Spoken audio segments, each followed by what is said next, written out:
They thought it was love, but it was all a lie. Welcome to Lie Catcher's Lounge, where nightmare.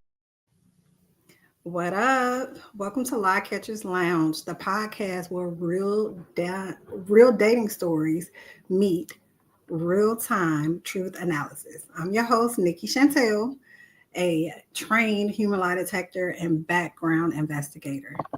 Every week, we sit down with each guest who lived through deception, ghosting, gaslighting, catfishing, hidden lies, and emotional manipulation.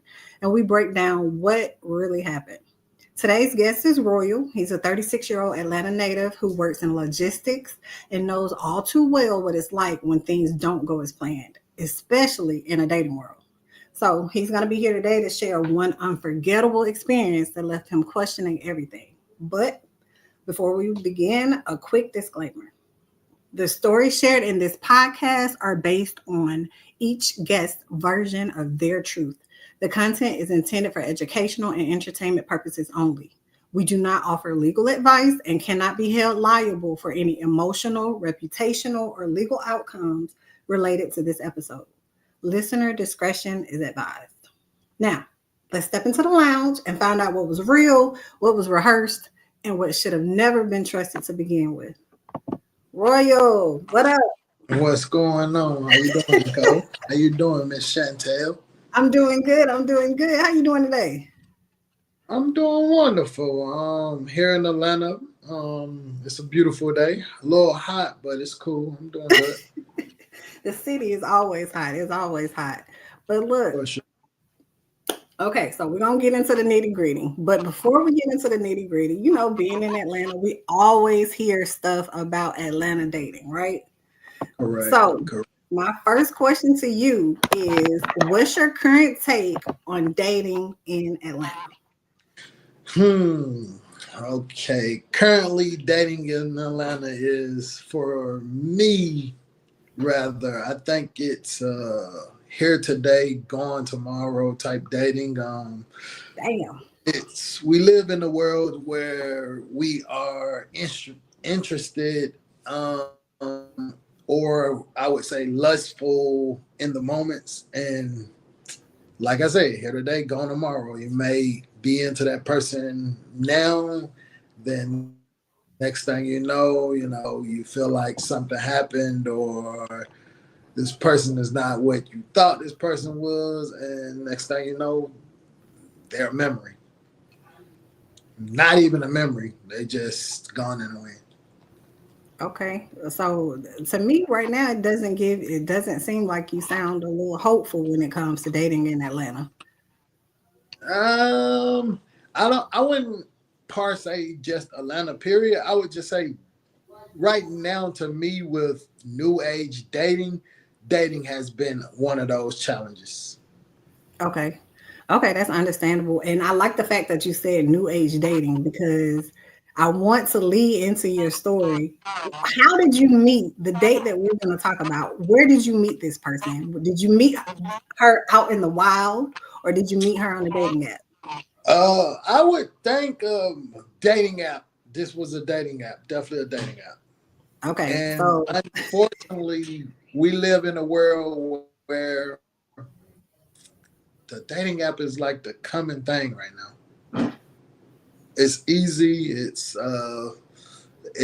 one of those. You get on your phone, you go swipe. right or left.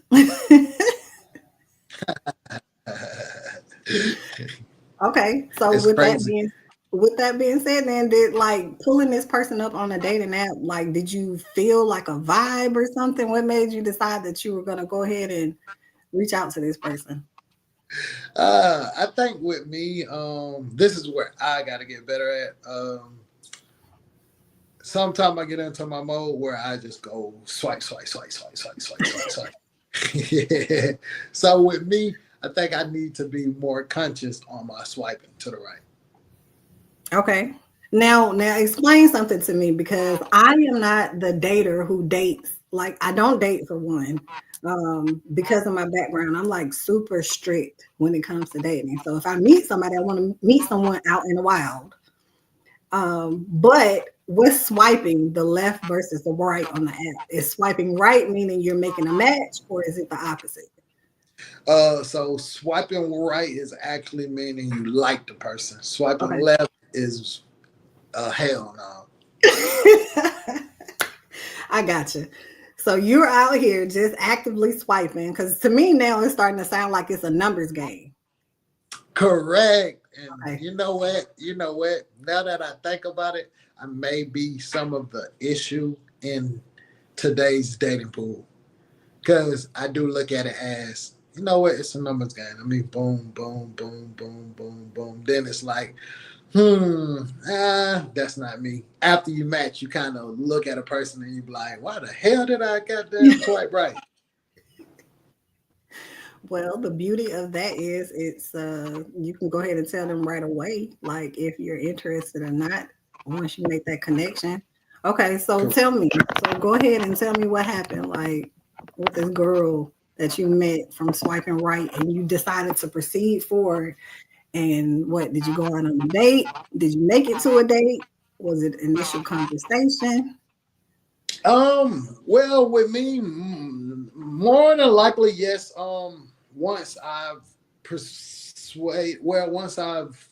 swiped right and we connect, more than likely we talk for a minute and then we ended up we go on a date. So with me, I wouldn't say I'm a serial dater because I rarely go on dates just because the dating pool is contaminated right now. But when I do go on dates. And don't get me wrong, sometimes the vibe is there and it just be with me. It's like, I don't know if it's me or sometimes it could be like one little insignificant thing that just throws everything off. Okay, so now we need to get into the nitty gritty. Now, separately, like we've talked about some of your crazy stories, what has happened out here in the wild once you actually go on dates. But give me one of your wildest stories that you can think of right now in this moment. Okay. I would say um dealing with you have it's definitely one of those common things, but dealing with those moments to where you find out, all right, this is not the same person that I swiped on. Like just dealing with those, that must be your friend, or you must ate the person I swiped on, like just stuff like that. So you definitely have them wild moments here in Atlanta. I don't know if people using old pictures, people using pictures who they want to be, but I've definitely had a moment to where I've been on a date and look down, look at my phone, look up at the person, look at my phone, look at my person, like Ron Isley and R. Kelly. And then next thing you know, I'm like, this is not the same person. So I had a date like that to where went on a date with this girl. We hung out, went downtown. I have this place that I like to go to. It's called Velvet Tacos. Great margaritas, by the way. It will actually turn your date into looking like the person they supposed to. But yeah, went on a date, went to this place called Velvet Tacos. Girl arrives.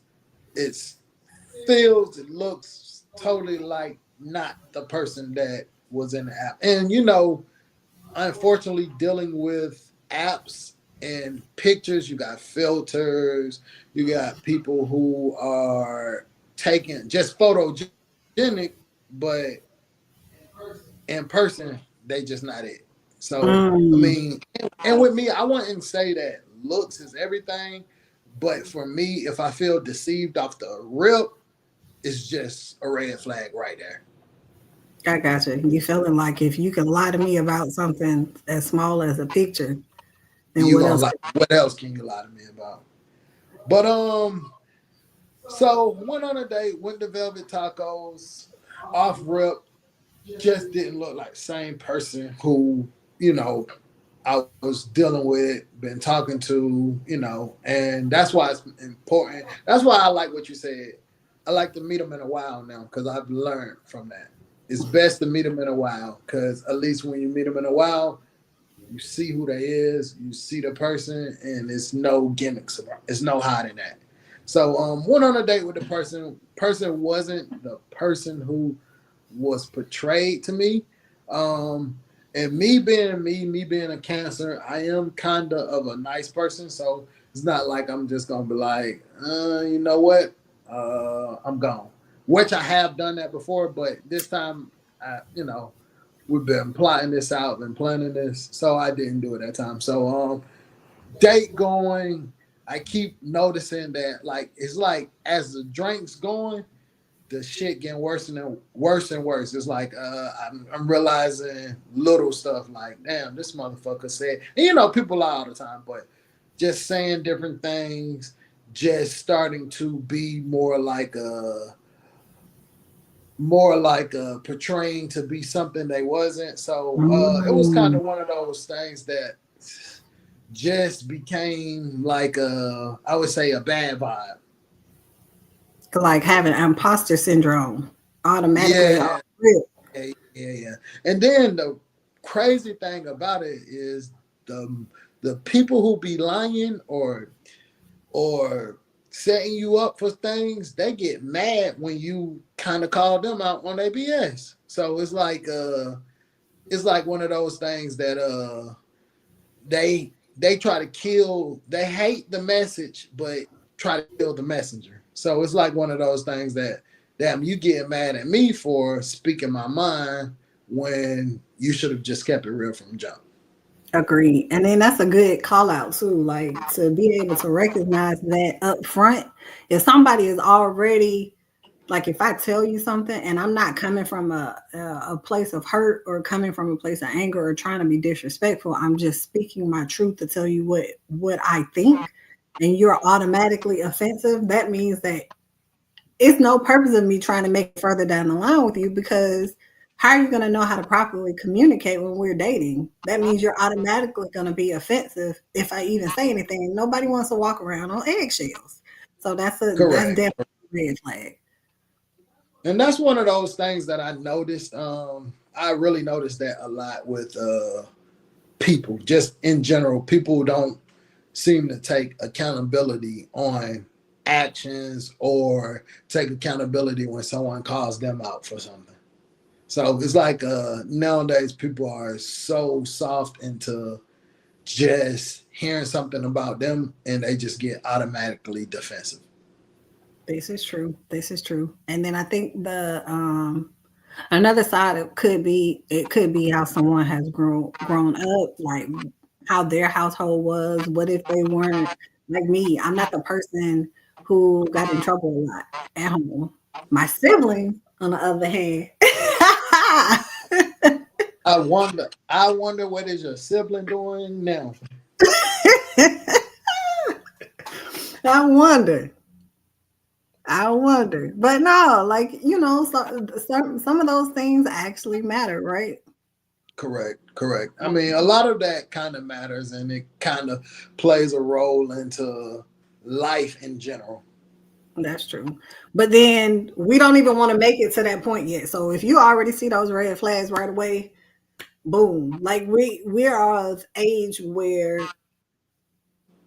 I'm not at the point anymore where I can say that I'm just here to try to grow through some things. I feel like we're of age where you should have already grew through some things alone, through counseling, therapy, whatever you needed to get to this point, because I'm 40, you're 36. Like we're at that age now where you need to be coming. However you step, you better step correct at this point.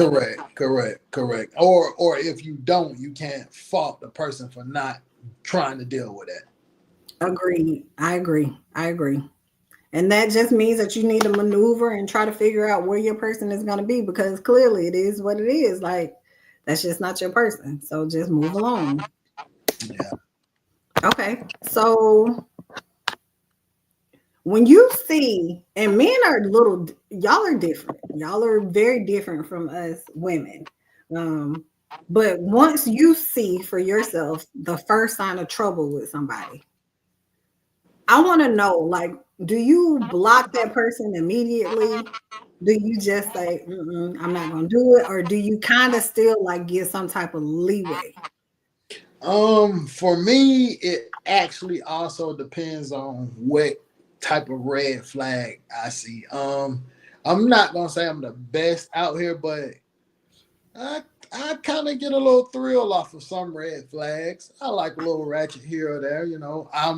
I'm sure I give little ratchet vibes sometimes. But no one likes boring per se, but no one likes completely thrown off as well.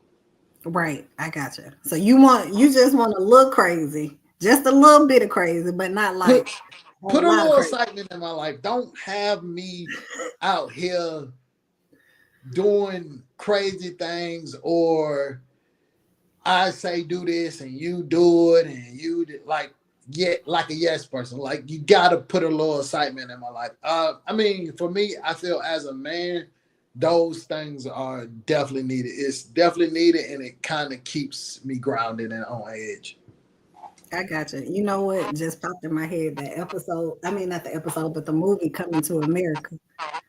How, he had the marriage that was set up and everything, and he didn't know the lady, but he was like, bark like a dog, and she just started barking, Park. right?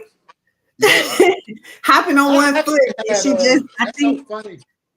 It's and funny she you never say that. stopped. Huh? It's funny you say that. I was talking to this one girl. I met her off the strength of the Wow. Talking to her, and I guess this is a trend going on. So she called me and like bark like a dog and act like you want it. Keep in mind, I'm damn halfway asleep. So I look at her. I'm like, girl, if you don't shut the hell up and stay off TikTok. So it's like nowadays people are not even really dating a date. They're dating for social media. Ooh, ooh, Message. you know what? That's a good point. That is a good point. I've seen social media. It's like people want this type of relationship, but you're not willing to Don't. do the work. Yeah. Yeah.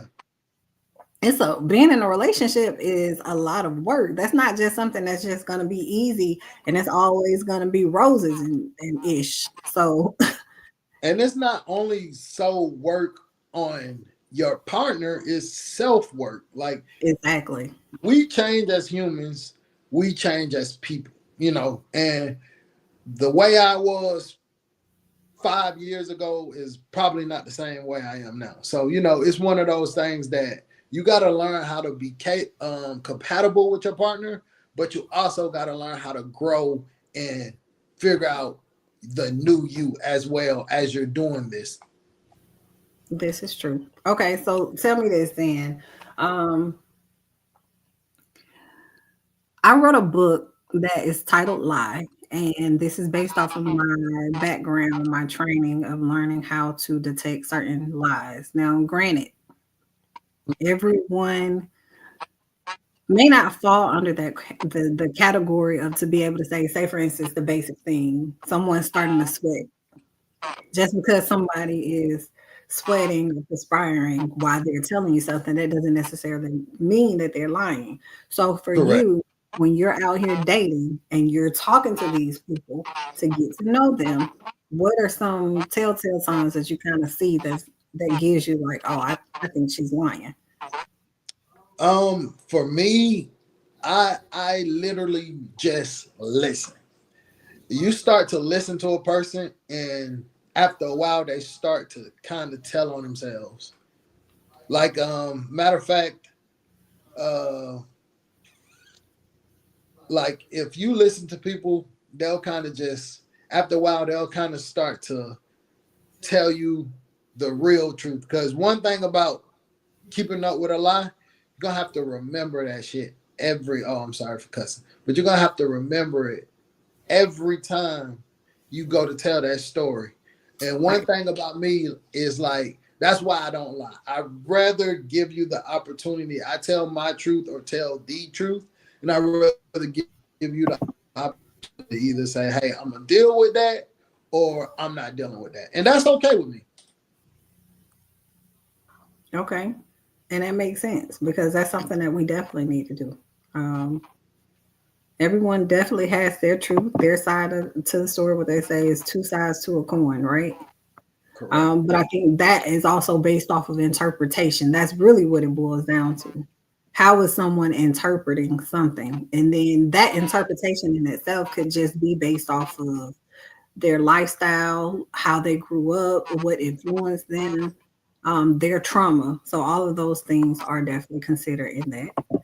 Um, Now, like with you now, because you stated that you feel like you need to switch it up and be outside more in the wild per se. Mhm. And now, what boundaries or rules would you set now with dating someone new moving forward? Well, now for me, um, I would say one rule that I would set in stone with dealing with somebody is I try to stay away from and this may sound cliche, but I try to stay away from people who don't share the similar traits as me or don't kind of live the same lifestyle as me because for me let's just say you got a introverted person. I'm an extroverted person, so I love to talk. I love to run my mouth. I may be out and I may see somebody and I may say, "Hey, that's a nice outfit," or "Hey, where y'all about?" It may be random. I don't know the person, but I feel like I never meet a stranger. But you're dealing with an introvert that makes them feel uncomfortable. Maybe they're embarrassed. Now they upset at you because you talking to somebody and they don't just mess with people. And then, it kind of makes it hard on you as well because now you're in this space to where you can't be you. And now, like you said earlier, you're walking on eggshells. Right. This is true. This is true. So I like that. So you definitely want someone who, and a Kind lot of of people match kind it. of share the same habits. Like me, I like to work out, so of course I want somebody who likes to be active. I'm a hustler by nature, so of course, like a 9 to 5 is cool. Don't get me wrong, but of course, I need you to have that oomph, and you got to have that push because I'm gonna be on that. And when I'm pushing you, I don't need you to be taking it offensive or thinking I'm pushing you too hard. Agreed. Agreed. So I definitely like that. Trying to be on that, on the same level in a sense. Okay. I put out a poll a few days ago and I was just asking people's opinions on how it's like dating. And one of the things people brought up was unrealistic expectations in dating. I can So agree with that. tell me something that you view as a realistic expectation. Um, a realistic expectation, I would view just with my age, like you said, I'm 36. I would view it as being able to have effective communication skills. That's something realistic. If you got something going on, if you don't want to do something, like I would expect for you to at least communicate through this because I'm not a mind reader. I don't know what you're thinking. I'm not here to guess what you're thinking. I just rather much you tell me and we go from there. Okay. Okay. Now, I'm gonna shift gears really quick and I'm gonna bring up something. And let's see, how do I want to word this? Okay. You looking like, what's up? Um, Women, what I notice is a lot of women I've seen, I'm not gonna say a lot because I didn't take a poll over it to say, but I see that money is a common thing that women discuss. This whole six-figure thing, that's something else that was brought up in my poll. this whole six-figure topic. And it's so funny to me because we're talking about this six-figure thing and 6 feet. Women want six figures, 6 feet, and other things. And it's like it makes me wonder how many women are really out here that are earning the things that they're asking for. Not, and I'm not saying that in the sense of that you necessarily have to have these things, but I said in would you consider this a realistic expectation as a man that if a woman is coming to you and telling you, well, I need you to be making six figures, that would you look at it if they were making less than six figures? Like, how you gonna tell me I need to be making this, but you're not? How would you view that? That's what I'm asking. Well, with me, first and foremost, I would say when it comes to finances,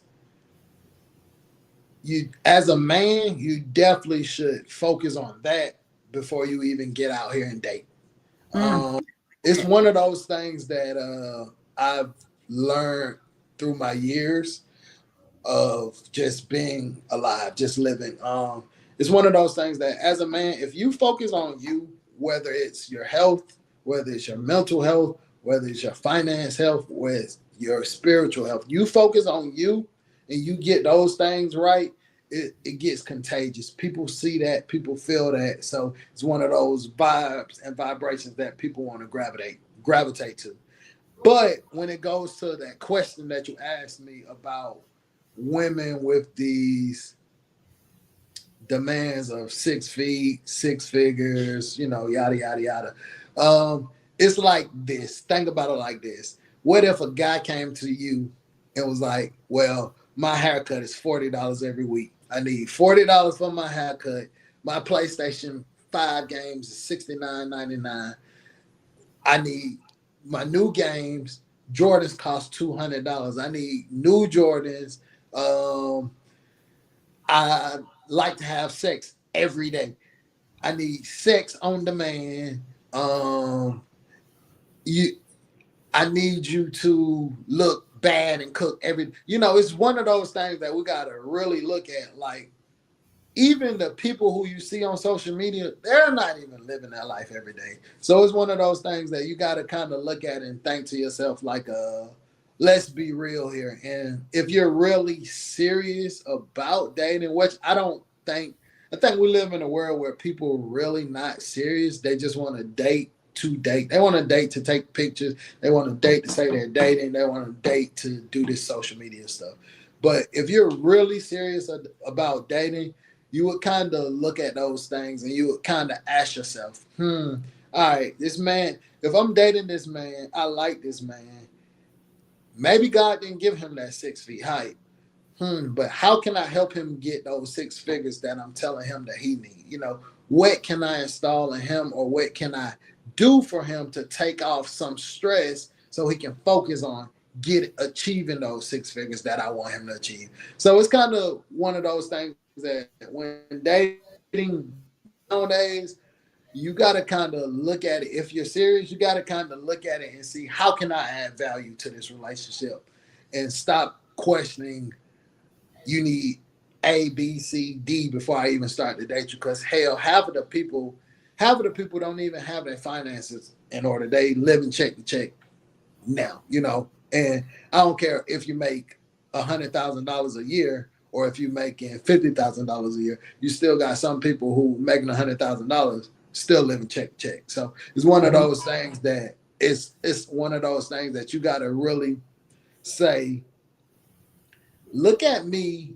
How can I demand all this in one person, but I come with this baggage, or I come with this, or I'm not even here yet? It's one of those unrealistic goals. And you got to also think and take in consideration, for me, if I'm a man making six figures, I'm not trying to deal with no woman who's going to give me headache.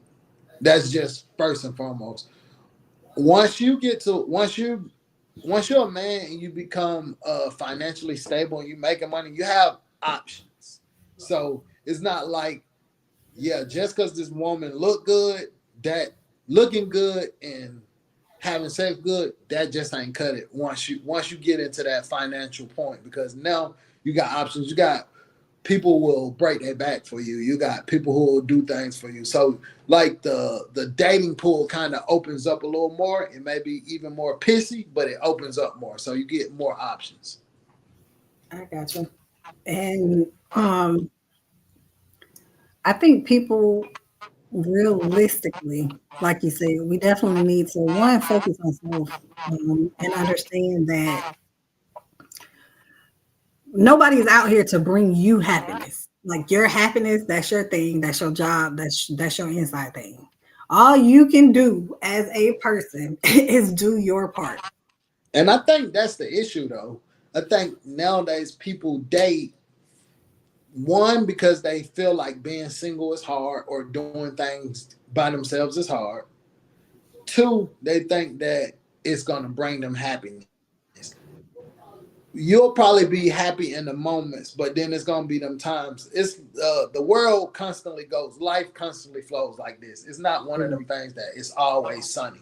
So it's one of those things that if I'm looking for somebody to make me happy, I'm already losing. Yeah, that is true. Because then you're gonna move on to the next best thing in your mind. After you get tired of that one girl, you'll move on to the next best thing. It's like, oh, she make me happy now. Yeah, Yeah, you're gonna have that happiness for that time period. Just like people get, jobs and things. We think, oh, I really yeah. want this job. You've been praying, you've been asking for this job, you finally get it, and then boom, I hate this job. I hate. Yeah, it's one of those things that if you go in to search for happiness in someone else, you losing. You losing. Agreed, agreed. Okay, Royal. Did you have anything else that you feel like you wanted to share? Um, I do. I have one of these things. I've been thinking nowadays as a man, we don't really, the world, especially a black man, the world doesn't give us room to where once a man starts to set boundaries or a man starts to say, you know what, this is killing my mental, this is, once he starts to speak up, then a man is often labeled as sassy or, oh, he's doing too much, or, it's already the world is giving men the shit end of the stick. I know people probably think like, oh, man got it good. They do this, that, that. But as a man, you don't really get no one to complain to.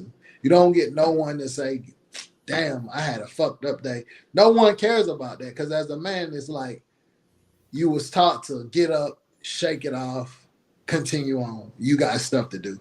But that's really not how the world works.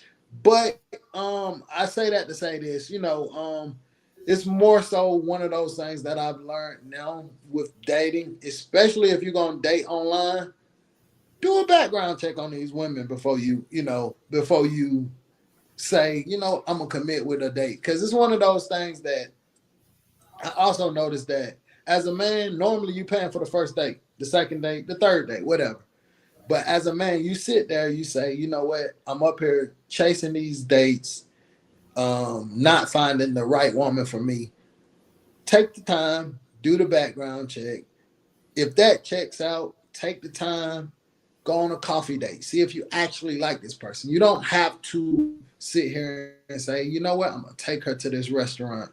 I'm gonna wow her because at the end of the day, you got women dating just for free meals. Hell, you got some women who just date just for a free drink or they was bored that night and you just so happen to hit them up. So as a man, value yourself a little bit more and do your background before you jump and get committed into some shit that you're gonna be like, damn, I wasted my time, or I wish I didn't get into that. I agree. And I like that you said that. I feel like men should be more selective. Like what's that Wayne song? Lil Wayne has that song when he's literally talking about the Mona girl, Lisa, what's it Mona called? Mona Lisa, Lisa. Mona Lisa. So the How to whole thing is just about being set up. But for men, it's so easy for you all to be set up. I've heard of situations because of my background in law enforcement. So I've read, seen different things, and it happens. And y'all have to be more selective. You need to be more selective with who you bring Problem into. is with men, they only think with that one that wink and not the head that's got the eyes that's blinking on it. They only like they're not really thinking about like as a man, like women are emotional people and they kind of live off emotions, but men don't think they live off of some men live off of right now in the moment. This girl is here right now in my face right now. And she could be setting you up right now, but you only looking at like, oh, she touching on me, you know, and that's all it takes for a man. Once we get aroused or we get to a point to where like, oh, we think we about to smash something, all our brain cells just go out the window. Logic is gone. Gone. I would definitely, yeah, that's a good message to leave for today to state that let's be logical in the things that we do. I definitely agree. People show themselves all the time. So people will tell on themselves quick, fast, and in a hurry. I'm the person that sits back. I observe everything and everybody. And people will tell on themselves in a heartbeat. As long as you pay attention to the signs, it's out there. Yeah, I agree. Well, that's it for this episode of Lie Catchers Lounge. Huge thanks to our guest for stepping into the lounge and sharing his story with honesty and humor. I definitely appreciate it. If there's one lesson we're going to walk away with today, it's this. When things feel off, they probably are. Once you have that gut feeling that something is not right, that means it's time for you to pay attention. Trust your gut early and protect your peace always. Thank you for listening. And remember, the red flags were there. Whether you missed them or ignored them, this space isn't about shame. It's about sharpening your instincts. If you've got a dating horror story of your own, visit us online to submit it. You just might help someone else catch the lie before it costs them. And once again, please note the stories shared here are based on each guest's version of their truth. This podcast is for educational and entertainment purposes only. We do not offer legal advice, and we are not responsible for any outcomes related to the content. Until next time, protect your heart and trust your gut. Later.